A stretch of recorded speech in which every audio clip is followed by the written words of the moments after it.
할렐루야. 우리 옆에 분 인사합시다. 만나서 반갑습니다. 자, 한 번 더 합시다. 은혜는 타이밍입니다.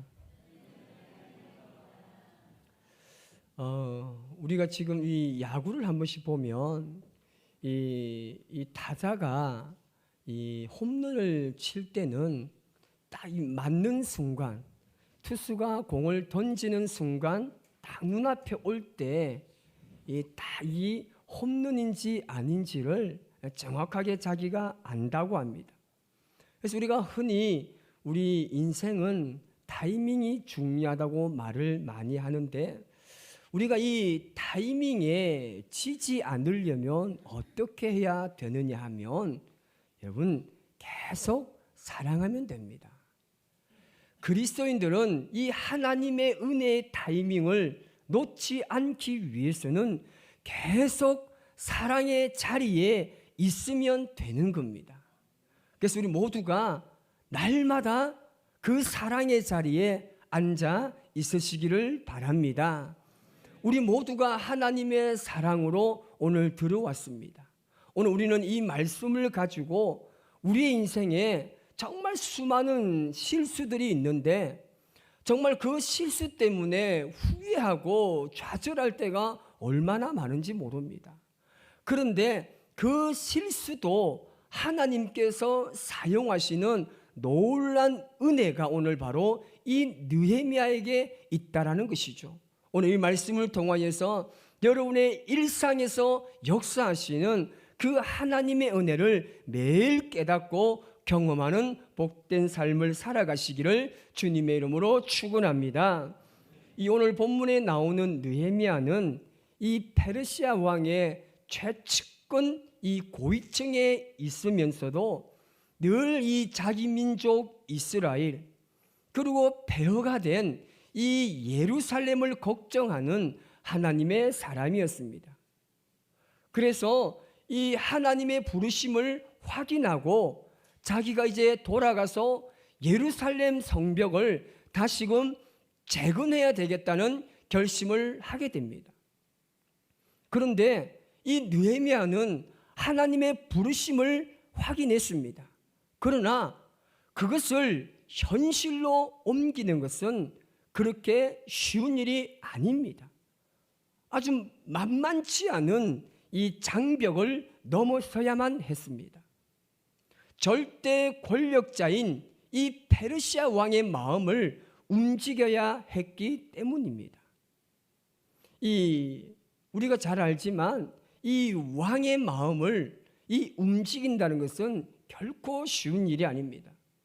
그리고 이 느헤미야 앞부분에 가보면 이 예루살렘 성전을, 이 성벽을, 이 공사를 중단시킨 사람이 누구냐면, 당시 이 페르시아 왕을 섬기고 있는 이 느헤미야가 섬기고 있는 왕 아닥사스다 왕이 이 공사를 중단시킨 인물이기 때문에 그렇습니다.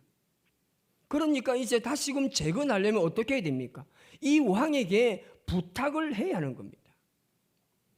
이 페르시아 왕국에서의 법은요, 왕이 일단 불허한 이 내용을 가지고 다시금 언급하는 그 자체가 반역이었습니다. 그것을 언급하는 순간 죽일 수도 있었습니다. 느헤미야가 이 최측근 이 비서실장이니까 그 사실은요, 누구보다 더 잘 아는 사람입니다. 하지만 문제 속에 바로 해답이 있다고.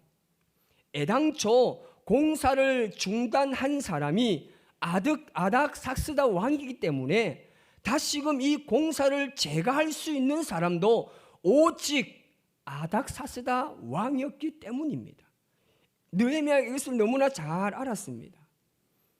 절대 권력 시대에 이 절대 권력이 나의 반대 입장이라면 정말 힘들지만, 나의 편에 서면 이것처럼 또 좋은 것은 없습니다.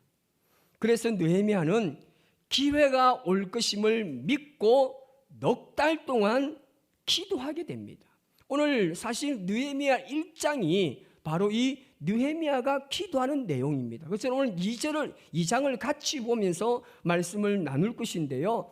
이 느헤미야는 철저하게 자신이 반드시 기도하는 내용을 하나님이 응답하실 것이라는 것을 믿고 이 넉 달 동안 기도한 거예요. 여러분, 이 대부분의 사람들은 이 남의 밑에 있는 것을 굉장히 싫어합니다. 왜냐하면 사람들은 내가 윗사람이 되어야 무엇인가를 할 수 있다고 생각하기 때문입니다. 그러나 여러분, 꼭 그렇지만은 않습니다. 정말 중요한 것은요, 내 위치가 중요한 것이 아니라 내 주변의 사람들에게 감동과 영향력을 끼칠 수 있는 능력이 중요합니다. 하나님께서 성경의 놀라운 일들을 이루실 때마다 아랫사람이 윗사람을 감동시키는 일들을 굉장히 많이 하셨습니다. 이집트 왕 바로 왕의 마음을 움직였던 요셉이 그랬고, 바벨론 왕을 움직였던 다니엘이 그랬고, 오늘 페르시아 왕을 움직이는 느헤미야가 그랬습니다. 하나님께서는 이 왕들에게 하나님의 사람을 통해서 감동을 주시고 영향력을 끼치게 하셔서 하나님의 역사를 이루어내셨습니다. 오늘 본문이 바로 그 하나님의 역사의 진수를 보게 됩니다. 오늘 1장 1절 앞에 뭐라고 말씀하냐면 아닥사스다 왕 제20년 기슬르월이라고 말하고 있습니다. 그리고 2장 1절로 한번 넘어가 보면 아닥사스다 왕 제20년 니산월에라고 말합니다. 그러니까 뭐냐면 이 간격은 4개월입니다. 넉 달입니다. 이 넉 달 기도하고 난 이후에 느헤미야가 왕 앞에 나갔다는 겁니다. 이것은 기원전 444년 이 봄에 이 느헤미야가 비장한 기도를 시작한 지 정확하게 넉 달 되던 해에 이제 그가 이 기도를 하면서 기다린 거죠. 여러분, 하나님의 뜻이 아무리 확실해도 하나님의 때가 있습니다. 여러분이 기도하면서 하나님의 때를 기다려야 하는 겁니다. 아무것도 이루어지지 않은 것 같지만 하나님께서는 반드시 기도하는 사람들을 위해서 상황을 준비시키십니다. 그래서 내가 보이지 않는 곳에서 일하신다고 해서 하나님이 절대 움직이지 않는 것은 아닙니다. 성경에서 하나님께서 역사하실 때마다 보면 꼭 하시는 말씀이 있습니다. 너희는 가만히 있어라. 너희는 좀 조용히 해라. 그러면 우리는 어떻게 합니까? 그 말이 들리지 않아요. 그래서 굉장히 이 상황이 급하다 보니까 하나님의 음성을 듣기 이전에 내 마음대로 어떤 일을 결정해 버린다는 거죠. 하나님께서는 그렇게 말씀하지 않습니다. 너희가 좀 기다려 보아라. 좀 조용해 보아라. 하나님의 때가 반드시 올 것이다. 느헤미야는 이 때를 기다렸다는 겁니다. 그리고 드디어 하나님의 순간, 그 하나님의 때가 왔습니다. 느헤미야 2장 말씀을 한번 한 장 넘겨보시기 바랍니다. 2장 1절에서 2절 말씀을 우리 같이 한번 읽습니다. 아닥사스다 왕 제20년 니산월에 왕 앞에 포도주가 있기로 내가 그 포도주를 왕에게 드렸는데 이전에는 내가 왕 앞에서 수심이 없었더니 왕이 내게 이르시되 내가 병이 없거늘 어찌하여 얼굴에 수심이 있느냐 이는 필연 내 마음에 근심이 있음이로다 하더라. 그때 내가 크게 두려워하여. 아멘. 왕과 이 왕비가 함께 식사하는 자리에 느헤미야가 포도주를 들고 갔는데 왕이 딱 보니까 느헤미야의 지금 얼굴에 수심이 굉장히 가득한 거예요. 그래서 왕이 그에게 이야기합니다. 내가 보니까 느헤미야 지금 너가 병든 것은 아닌데 얼굴에 왜 그렇게 수심이 많느냐. 지금 왕이 느헤미야에게 그렇게 질문하는 거예요. 근데 느헤미야가 이 말을 듣고 어떻게 했다고요? 크게 두려워했다라고 말씀합니다. 왜냐하면 이 페르시아 왕에서 왕의 측근에서 모시는 신하들은 아무리 슬프고 아무리 힘든 일이 있어도 왕 앞에서는 그 표정을 절대 드러내서는 안 됩니다. 왕 앞에서는 항상 긍정적이고 편안한 표정을 보여야지 세상 근심과 걱정을 다 가지고 가가지고 왕이야 알아서 드세요 이러면 어떻겠습니까? 이건 신하가 아니잖아요.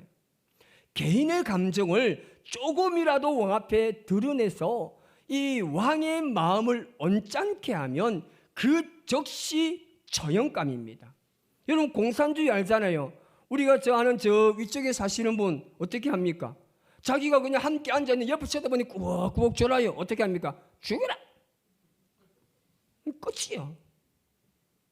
페르시아 이 왕국에도 이런 법도가 있었다는 말입니다. 그래서 느헤미야는 그걸 너무나 잘 알고 그는 이미 평생 그렇게 훈련받은 사람입니다.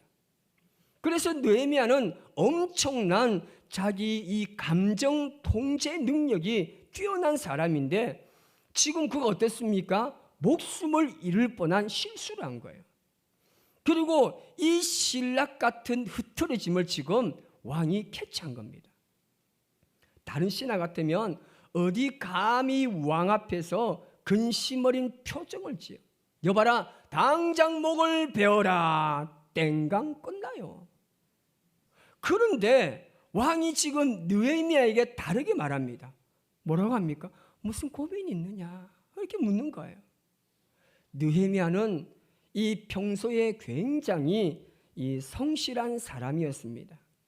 여러분 결정적인 순간에 하나님의 쓰임을 받기 위해서는요 우리가 평소에 성실해야 합니다.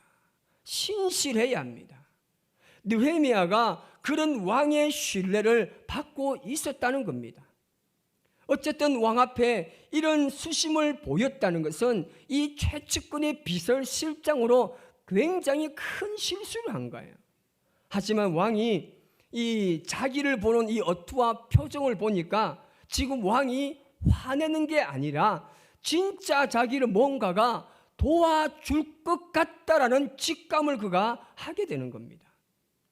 느헤미야가 실수를 했지만 하나님께서 오히려 이 실수를 통해서 역사하신다는 것을 그가 직감한 겁니다.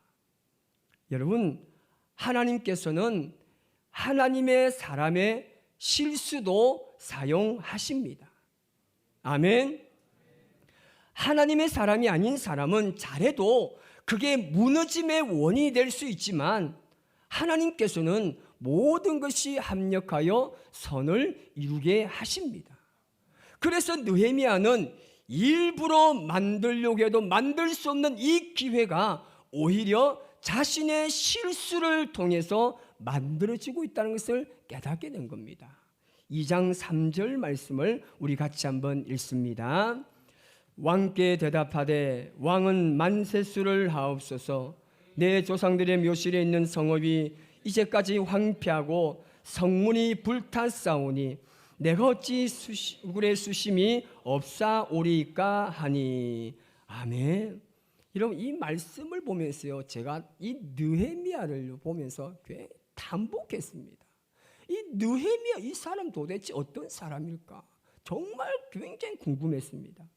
지금 느헤미야가 왕 앞에 나서 뭐라고 합니까? 만세수라면서 이야기하잖아요. 그런데 이것은요 그 신하들이 항상 하던 이 아첨으로 이 느헤미야가 한 게 아닙니다.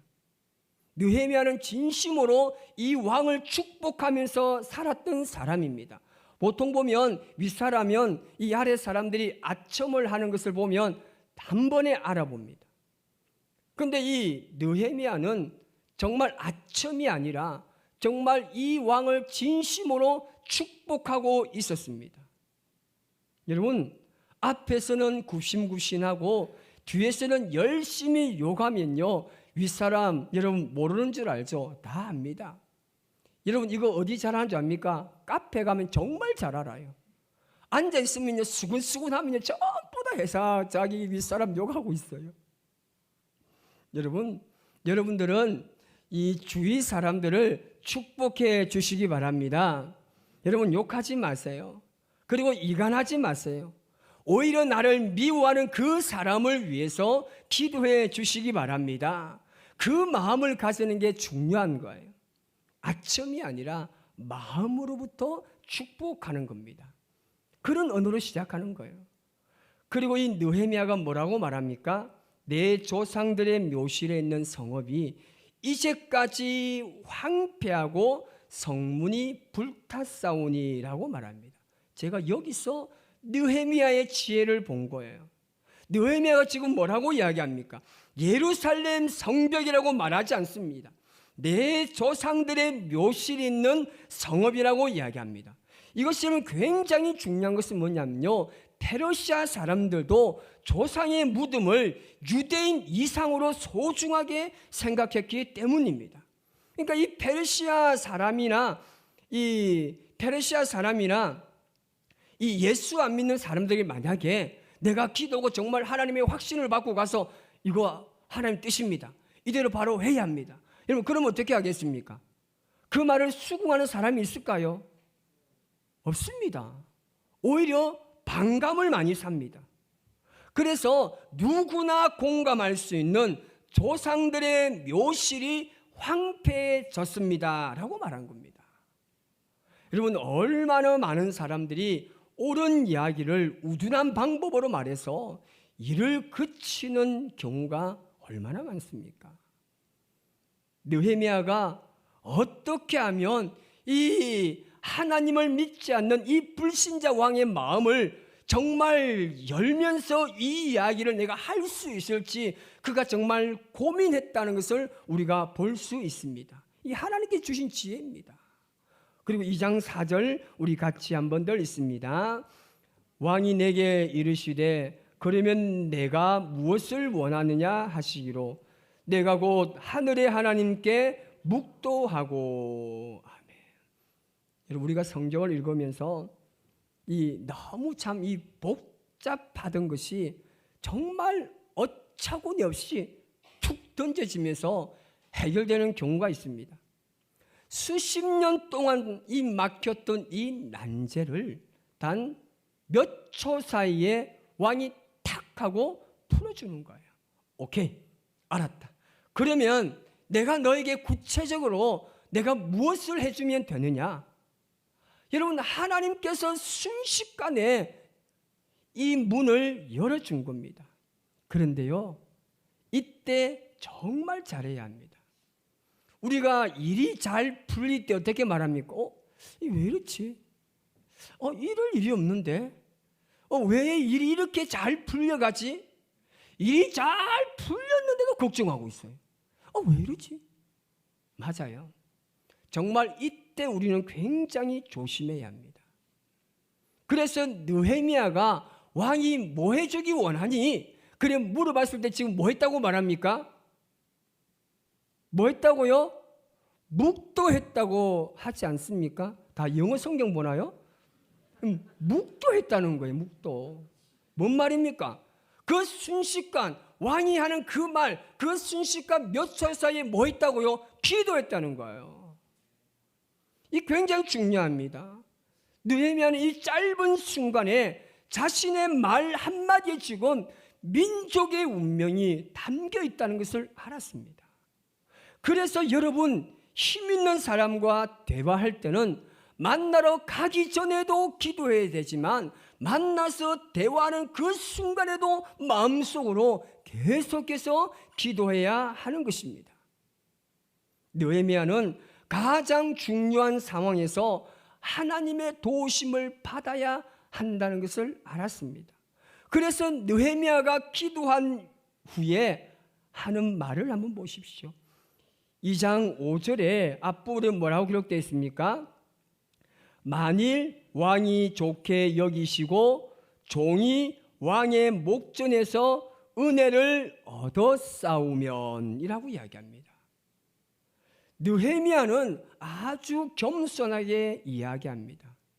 이것이 영향력의 중요한 열쇠 중에 하나인데, 사람들은 내가 무엇을 말하느냐, 그 이상으로 내가 어떤 태도로 말하는가, 이것이 굉장히 중요하고 이것을 보는 게, 특별히 이 사람들은요, 자신에게 어떤 이야기를 하는 이 아랫사람의 태도를요 굉장히 중요하게 봅니다. 여러분, 남의 시선이 나를 만드는 것이 아니라 나의 태도가 나를 만들어 가는 겁니다. 아무리 똑똑하고 준비를 잘해서 너무 자신만만하고 오만하게 말할 때는 여러분, 어떤 사람이든 마음 문이 닫히게 되는 겁니다. 내가 가진 것이 진리고 좋은 생각이 있기 때문에 우리는 더 겸손하게 말해야 하는 겁니다. 그때 하나님께서는 우리가 사람들의 마음을 얻게 하시는 겁니다. 느헤미야가 겸손하게 본론으로 아주 간결하게 이야기합니다. 뭐라고 이야기하냐면, 나를 유다 땅 나의 조상들의 묘실이 있는 성읍에 보내어 그 성을 뭐라고요? 건축하게 해 주십시오라고 말합니다. 느헤미야의 말은 정말 하나님의 지혜가 함께한 말입니다. 이 말은 왕이 한번 불허했다가 다시금 번복하는 것이 아니라 새롭게 느헤미야의 고향을, 이 성읍을 재건하는 것으로 지금 이야기하는 거예요. 그럼 생각해 보세요. 마치 왕이 잘못된 결정을 해서 다시금 번복하는 식으로 말했다라면 왕이 어떻게 하겠습니까? 당연히 목이 어떻게 해요? 댕강입니다. 기분 나쁘고 언짢잖아요. 내가 불화한 이야기, 그때는 생각 못했지만 이 사람이 뒤에 이야기를 들어보니까 내가 실수한 걸 다시금 번복하자는 말은 내가 실수했다는 말을 인정하라는 말이 아닌가, 그러면서 더 마음을 언짢게 할 수 있잖아요. 그래서 느헤미야는 새롭게 다시금 하는 거예요. 번복하는 것처럼 말하지 않고 조상들의 묘실이 있는 성읍을 건축하게 도와달라고 부탁하는 겁니다. 여러분, 똑같은 말도 어떻게 하느냐에 따라서 너무 다른 결과가 만들어집니다. 그래서 안 해야 될 말은 안 하는 것이 지혜입니다. 문제를 해결하는 것이 중요하지 사람들을 자극할 필요는 없습니다. 왕으로 하여금 자연스럽게 은혜를 베풀 수 있도록 그 길을 열어주는 지혜가 필요합니다. 결코 쉽지 않는 이야기를 자신 앞에서 하는 이 느헤미야, 평소 한 번도 자신을 실망시킨 적 없었던 이 충신 느헤미야를 보며 왕이 하나님의 역사하심으로 마음을 바꾸게 된 겁니다. 오늘 우리는 이 본문에 나오는 느헤미야처럼 정말 조용하지만 철저하게 준비하는 사람, 그리스도인으로 앞날을 위해서 기도로 준비하는 사람, 침묵하고 기도하는 사람들이 되어서 세상에 하나님의 뜻을 실현해 나가는 삶을 살아가시기를 바랍니다. 이번 한 주간도 여러분의 일상 속에 역사하시는 그 하나님의 은혜가 함께 하시기를 주님의 이름으로 축복합니다.